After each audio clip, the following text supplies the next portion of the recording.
Welcome to Books Under Your Bed. I'm Wesley McCraw. Today I'm talking about a science fiction novel by Pierce Brown, Red Rising. It was released in 2014. I'm currently reading the second one, so I wanted to give my thoughts on the first one before I give my thoughts on the sequel. The series revolves around Darrow. He starts the book as a lowborn miner known as a red. The society itself is like stratified into different colors, gold being at the top, red being at the bottom. So the reds mine for materials underneath the surface of Mars and aren't really informed about the rest of society. So the book starts with Darrow mining. He has a wife named Io. They're happy together even though their circumstances are pretty grim.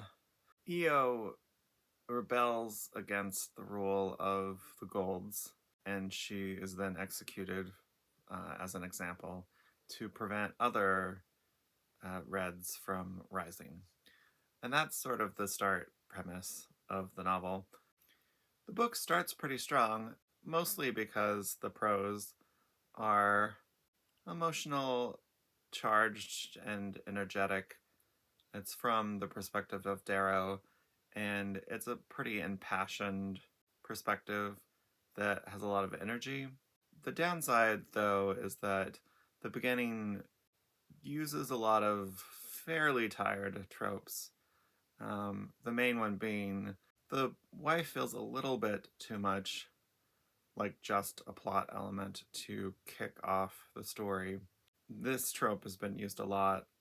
For some reason, the one that sticks out in my mind the most is like Braveheart, but it's been used over and over again where a love interest, usually a wife, is killed in a horrible way and triggers the rest of the motivation of the main character to find revenge or go on a quest or whatever is needed.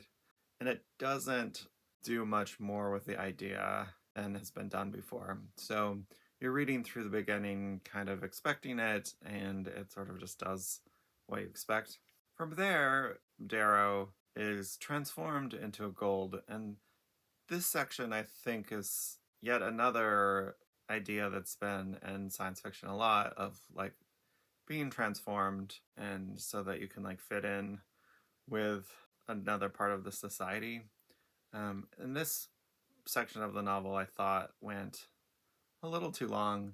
It goes on and on about his training and his physical transformation, where I felt like I got the idea far before the finish of that section. After that, we move into a section that is about sort of a competition that reminds me of Hunger Games or lots of other things that are in that tradition.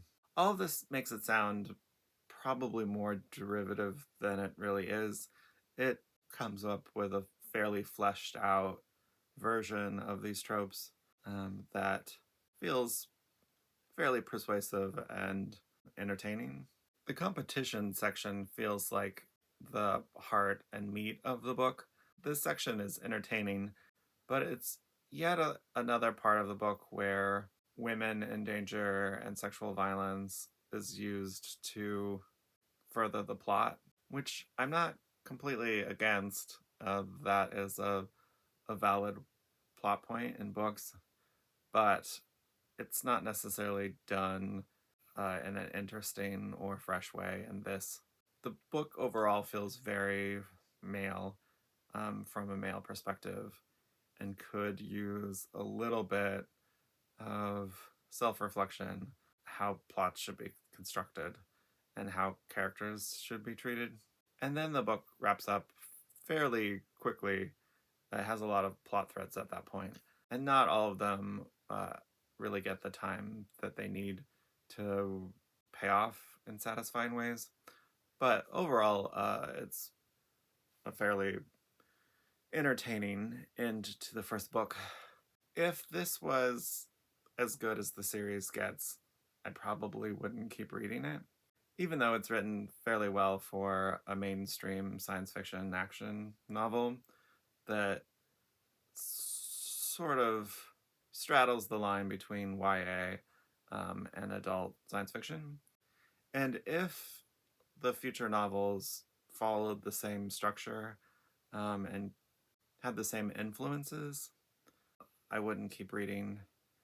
But the second one does a lot of swerves from what you might expect the plot to go. It's easy to sort of imagine that maybe the next one would be another competition or a repeat of sort of the formula, and there doesn't seem to be a formula that's repeating. So that's why I feel it's worth continuing on. So I'll tell you what I feel about the second one after I finish it. And that's some of my thoughts about Red Rising. Thanks for listening. Oh, and like and subscribe and stuff like that, because I'm still a small channel and those things mean a lot. Thanks.